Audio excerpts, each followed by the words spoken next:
السلام عليكم ورحمة الله وبركاته.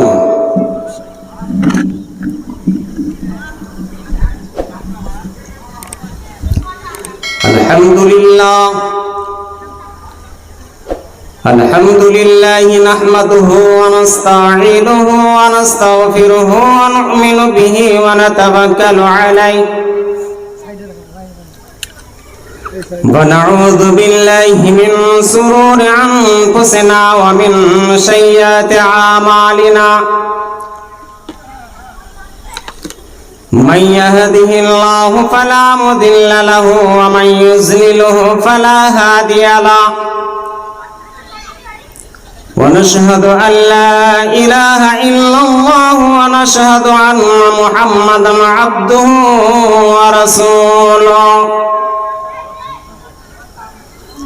أما بعد فأعوذ بالله من الشيطان الرجيم بسم الله الرحمن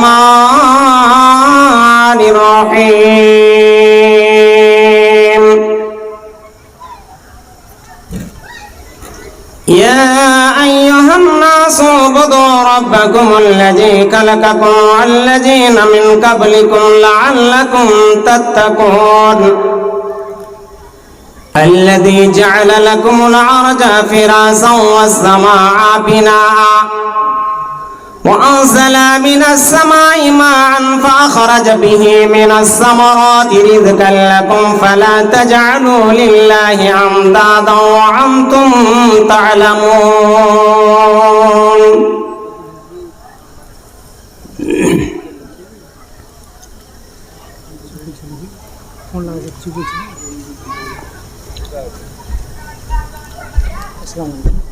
উঠো নবী মক্কা ছাড়ি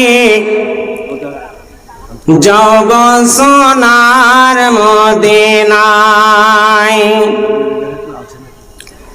উঠো নবী মক্কা ছাড়ি যাও গো সোনার মদিনায় দুশ্মনেরা যুক্তি করে তোমার জীবন মারতে যায় উঠো নবী মক্কা ছাড়ি যাও গো সোনার মদিনায় দুশ্মনেরা যুক্তি করে তোমার জীবন মারতে যায়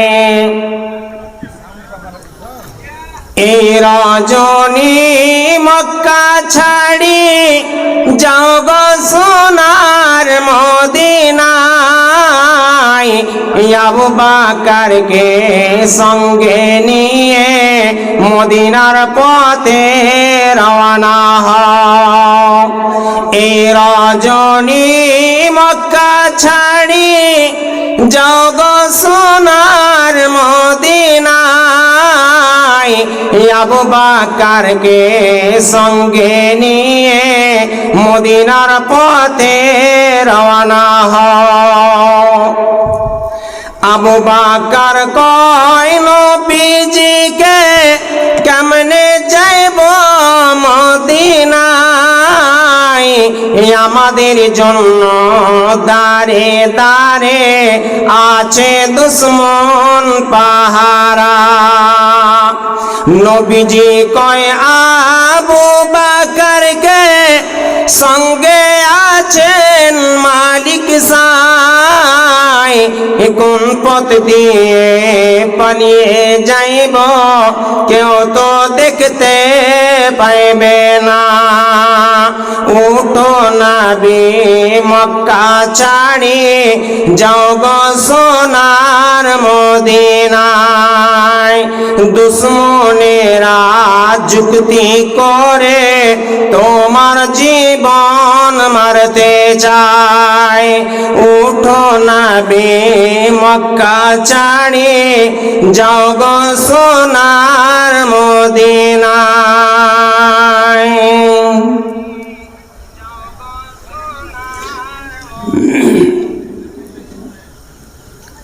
জলসা মাহফিল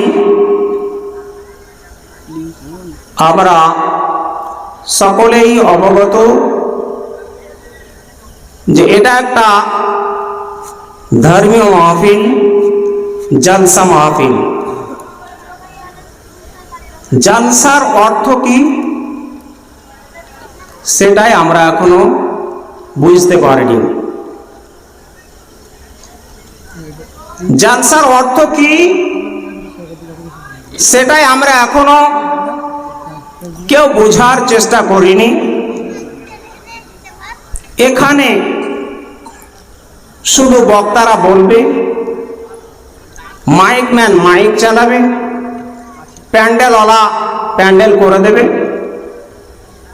আর যে উদ্দেশ্যে করেছে তার কিছু লাভ হবে, বাকি শ্রোতার কিছু লাভ হচ্ছে না। যেহেতু এরা এখনো বসতেই শিখেনি, জালাসা ইয়াজলিসু অর্থাৎ বসা, এখানে ওখানে এলোমেলো ভাবে বসবেন, এটা তো জলসা নয়।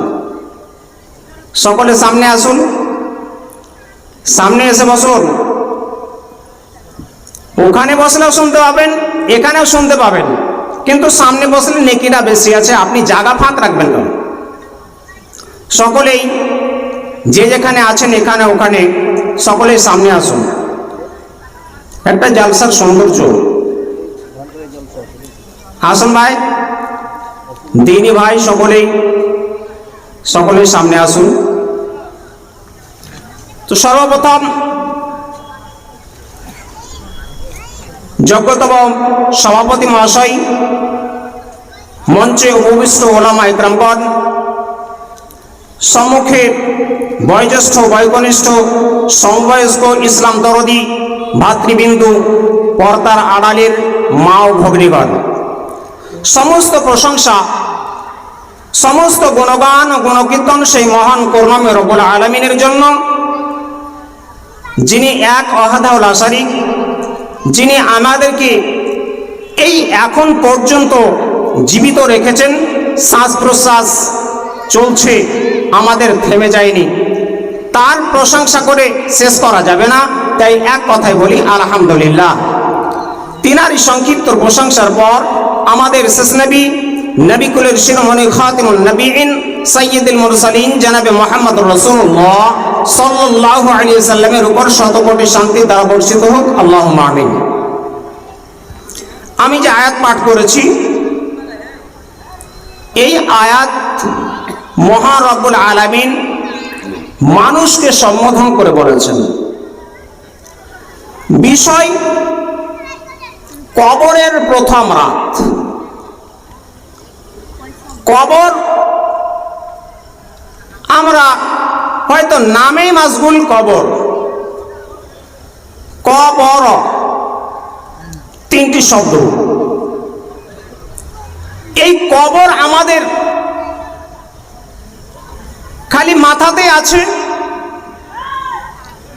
অন্তরে এর চিন্তা ভাবনা নেই। কবর দিয়ে হেঁটে যাই, কবরের পাশ দিয়ে যাই, কবরে চলে যাই, কবর বলে স্মরণ হয় না। আমাকে যে একদিন যেতে হবে এটা কাউরই স্মরণ থাকে না। কবর বলে মানুষের স্মরণ নেই বলে মানুষ আজকে এত দুর্নীতি, মানুষের মধ্যে এত খারাপি, মানুষের মধ্যে ভেদাভেদ, মানুষের মধ্যে কবরের চিন্তা নেই বলে একত্ববদ্ধ নেই।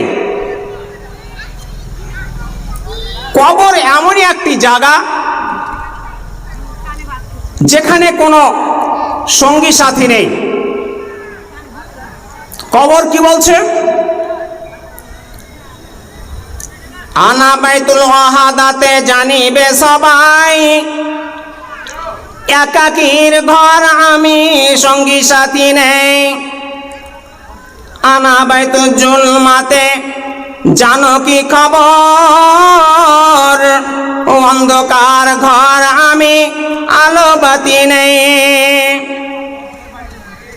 কবর, কবর বলছে যে আমি একাকীর ঘর, না কোনো সঙ্গী সাথী নিয়ে যাবেন? কবরে যাবেন তখন কি আপনি সঙ্গী সাথী কাউকে নিয়ে যাবেন? কেউ থাকবে না, সাথে কেউ যাবে না। আমরা একটা গল্প শুনেছি, বহুবার শুনেছি, যে একজন ব্যক্তি মারা যাওয়ার পূর্বে তার দুটো ছেলেকে ওসিয়ত করছে যে শোনো বাবারা, আমি যখন মারা যাব তো আমার কবরের পাশে তোমরা একটি কবর খুঁড়বে, সেই কবরে তোমাদের দুজনের মধ্যে একজন শয়ন করবে, যাতে আমি ভয় না পাই, তোমাকে সাথে পাই। দুটো ছেলের মধ্যে একটিকে আমি সাথে পাই। কথা মোতাবেক যখন পিতা মারা গেল, দুটো কবর খোঁড়া হলো, একটাতে পিতাকে দেওয়া হলো আর একটি ফাঁকা আছে। সকলে চলে গেছে। বড় ভাইকে বলছে ছোট ভাই, ভাই তোমার পালা, তুমি কবরে শও। বড় ভাই ভয় পাচ্ছে, কবরে কি করে থাকবো? বলছে ভাই তুই থাক। ছোট ভাই বলছে বড় ভাই তুমি থাকো, যেহেতু তুমি বাপের বড় বেটা, তোমাকে বাপ খুব শ্রদ্ধা করতো, তোমাকে সবচেয়ে ভালোবাসতো। আর বড় ভাই বলছে না ভাই, তোকে খুব স্নেহ করেছে, তোকে সব কিছু দিয়েছে, তোকে সবচেয়ে ভালোবেসেছে, অতএব তুই কবরে শো, বাপের সঙ্গে তুই থাকবি। ছোট ভাই বলছে আমার সব কিছু তোমাকে লিখে দিচ্ছি, আমার যা কিছু আছে সব তোমাকে লিখে দিচ্ছি, তুমি কবরে শুয়ে যাও বাপের সঙ্গে। বড় ভাই বলছে আমার যা আছে তোকে দিচ্ছি, এই তোকে দিচ্ছি আর আমাকে দিচ্ছি, এই চলছে। ইতি অবসরে একজন কাঠারি, একজন কুড়াল নিয়ে কাঠুরে কাঠ কাটতে যাচ্ছে, কুড়াল নিয়ে যাচ্ছে। বলছে কি হয়েছে? বলছে ভাই আমরা খুব সমস্যায় পড়েছি। কি সমস্যা? না তা আমার বাপ ওসিয়ত করেছিল যে দুটো কবর হবে, আমি একটাই থাকবো আর তোমরা একটাই যাবে, কিন্তু আমাদের ভয় হচ্ছে। জীবিত আছে, জীবিত আছে, কবরকে দেখে ভয় হচ্ছে। তাকে কাঠুরিকে বলছে যে তোমাকে আমরা বাজারে যে বড় বিল্ডিংটা আছে সেই বিল্ডিংটা তোমাকে দিয়ে দিচ্ছি, তোমার নামে করে দিচ্ছি, তুমি আমাদের পরিবর্তে বাপের সঙ্গে পাশে থাকো। কাঠুরি দেখছে যে কাঠ কেটে আর কত কি করি, পেটটাই তো ঠিক মতো চলে না, বিল্ডিং কি করে করব? অতএব ফ্রিতে যখন বিল্ডিং পাচ্ছি তো আমি কি করব, তোমার বাপের সঙ্গে থাকবো। কথা হয়ে গেল, চুক্তি হয়ে গেল, পাশে কবরে শুয়েছে। এটা একটা গল্প। ফেরেশতা এসেছে তো বাপের কাছে না গিয়ে সেই কাঠুরের কাছে গেছে। এবার কাঠুরিকে প্রশ্ন করছে, মন রব্বুকা মা দীনুকা, প্রশ্ন করছে।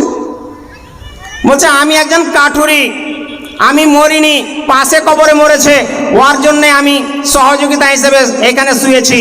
বলছে ও সব কিছু জানিস না? জানি না। কি করিস? বলে আমি কাঠ কাটি। কিসে? কুড়ালিতে। কোথায় পেলি? কিভাবে এনেছি? কি করিস? এই তার হিসাব দিতে 2-3 ঘন্টা লেগে গেছে। ফারিস্তা গেছে, তাড়াতাড়ি উঠে দৌড়ে পালাচ্ছে। তার ভাইরা বলছে থামো থামো, কি ব্যাপার? বলছে তোমাদের বিল্ডিং এর আমার দরকার নেই, একটা কোড়ালের যদি হিসাব দিতে 3 ঘন্টা লাগে, তোমার বিল্ডিং নিলে আমার কি হবে? কবর এমনই একটি জায়গা। কবর বলছে আনা বাইতুল ওয়াহাদাতে, জানো হে সবাই, একাকীর ঘর আমি, সঙ্গী সাথী নেই। কবরে কোনো সঙ্গী সাথী থাকবে না। কবর অন্ধকার, কবরে কোনো আলোবাতি নেই। কবর হচ্ছে পোকামাকড়ের জায়গা, আর কবরে কোনো সঙ্গী সাথী থাকবে না। 3টি বিষয়, কবর অন্ধকার, কবরে কোনো সঙ্গী সাথী নেই, কবর পোকামাকড়ের জায়গা। যদি আপনি ভালো কাজ করে যেতে পারেন, এই কবরই প্রথম মঞ্জিল। এই কবরই এমন একটা মঞ্জিল প্রথম মঞ্জিল হযরত উসমান গনি রাদিয়াল্লাহু তাআলা আনহু কবরের কথা শুনলে এত কান্না করতেন, সঙ্গীরা জিজ্ঞেস করত যে হযরত উসমান গনি, আপনি জান্নাত জাহান্নামের কথা যখন শুনেন, জাহান্নামের বর্ণনা যখন শুনেন, তখন আপনি এত কান্না করেন না যত কান্না আপনি কবরের কথা শুনলে করেন, কেন করেন? হযরত উসমান গনি রাদিয়াল্লাহু তাআলা আনহু বলছেন যে কবরই হচ্ছে আউয়াল মানজিলিন, কবর হচ্ছে প্রথম মঞ্জিল। কবরে যে পাস করে যাবে, কবরে যে পাস করবে সে সুখময় স্থান পাবে, আর কবরে যে ফেল হয়ে যাবে তার পরবর্তী পরকাল তার ভয়াবহ। কবর থেকে বাঁচতে গেলে কি করতে হবে? বিশ্বনবী সাল্লাল্লাহু আলাইহি ওয়াসাল্লাম বলছেন, কবর থেকে বাঁচতে গেলে কবরকে বেশি বেশি করে স্মরণ করতে হবে। কবর আপনাকে সব সময় স্মরণে রাখতে হবে যে আমি হচ্ছি কবরবাসী। সব সময় স্মরণে রাখতে হবে যে আমি হচ্ছি কবরবাসী। কবরে রাখার পরে দুজন ফারিস্তা আসে, আসার পরে তাকে বসাই এবং জিজ্ঞেস করে। হাদিস নবী সাল্লাল্লাহু আলাইহি ওয়াসাল্লাম বলছেন, ইজা উজিয়া ফিল মাইয়াতে, মাইয়াত ব্যক্তিকে যখন কবরে রেখে দেওয়া হয়, আতাহু মালাকানে ফায়াকুলানে মান রাব্বুকা মা দীনুকা মান নাবিয়ুকা। বিশ্বনবী সাল্লাল্লাহু আলাইহি ওয়াসাল্লাম বলেন, আতাহু মালাকানে, দুইজন ফেরেশতা আছে সেই কবরবাসীর কাছে। দুইজন ফেরেশতা আসে, আসার পরে জিজ্ঞেস করে, মান রাব্বুকা, তোমার রব কে ছিল বলো। আজকে আমরা রব সম্পর্কে চিনতে পারিনি, রবকে আমরা চিনিনি। আমরা সব সময় চিনেছি জায়গাকে, সব সময় চিনেছি ব্যাংক ব্যালেন্সকে, সব সময় চিনেছি আমরা টাকা পয়সাকে, সব সময় আমরা চিনেছি গাড়ি বাড়িকে, সব সময় চিনেছি আমরা ছেলেদেরকে। ছেলেকে ইঞ্জিনিয়ার করতে হবে, বৈজ্ঞানিক করতে হবে, সায়েন্টিস্ট করতে হবে, প্রফেসর করতে হবে, পয়সা কামাতে হবে। কি করে পয়সা হবে? বিশ্বনবী সাল্লাল্লাহু আলাইহি ওয়াসাল্লাম বলছেন, খায়রুকুম মান তাআল্লামাল কুরআনা ওয়া আল্লামাহু। হে মানুষ, হে উম্মতিরা, শুনে নাও, তোমরা শুনে রাখো, যে বৈজ্ঞানিক হয়েছ, সায়েন্টিস্ট হয়েছ, যারা প্রফেসর হয়েছ, যারা মাস্টার হয়েছ, তারা শুনে রাখো, খায়রুকুম মান তাআল্লামাল কুরআনা ওয়া আল্লামাহু। খায়রুকুম, তোমাদের মধ্যে সবচাইতে সেই উত্তম, মান তাআল্লামাল কুরআন, যারা কোরআন শিখলো, ওয়া আল্লামাহু, এবং কোরআন শিক্ষা দিল। কোরআনের কথা বলা হয়েছে। আপনি অন্যান্য সবকিছু শিখেছেন, শিখার পরে যদি আপনি কোরআন মোতাবেক কাজ না করেন তাহলে সব কিছু বেকার হয়ে যাবে। অতএব সব শিক্ষা করার সাথে সাথে আপনাকে প্রথম কোরআন শিখতে হবে এবং কোরআন মোতাবেক কাজ করে যেতে হবে, কোরআন হাদিস মোতাবেক কাজ করে যেতে হবে। অতএব আপনি যখন কোরআন হাদিস মোতাবেক কাজ করবেন তবেই আপনি কবরে পরিত্রাণ পাবেন। তো কবরে পরিত্রাণ পেতে গেলে আপনাকে ভালো কাজ করে যেতে হবে, কোরআন পাঠ করতে হবে, নামাজ কায়েম করতে হবে, রোজা কায়েম করতে হবে, দান খায়রাত করতে হবে। অতএব সকলেই মন খুলে, এই যে আমাদের সল্লাপাড়ার মসজিদ দোতলা করার জন্যে পরিকল্পনা করেছে, অতএব সকলেই সহযোগিতা করবেন। কেননা এই দানই এমন একটা জিনিস যে বিশ্বনবী সাল্লাল্লাহু আলাইহি ওয়াসাল্লাম বলছেন যে কবরে আল মাইয়াতু ফিল কবরে কাল গারিকু ফিল বাহার, কবরবাসী এমন অবস্থায় থাকে, গারিকু ফিল বাহার, অর্থাৎ দরিয়ায় ডুবন্ত ব্যক্তির মতো, দরিয়ায় ডুবছে, হাতটাকে বাড়িয়ে আছে, আমাকে বাঁচাও, আমাকে বাঁচাও। অতএব কবরবাসীরাও অনুরূপ আর্তনাদ করে। অতএব সকলের জন্য, যারা কবরে চলে গেছে তাদেরকে পরিত্রাণের জন্য ছেলে সন্তান যারা আছেন সকলেই দান করার চেষ্টা করবেন। হে রব্বুল আলামিন, তুমি আমাদেরকে সেই সুমতি দান করো, এর জন্য সকলে বলি আমিন। আসসালামু আলাইকুম।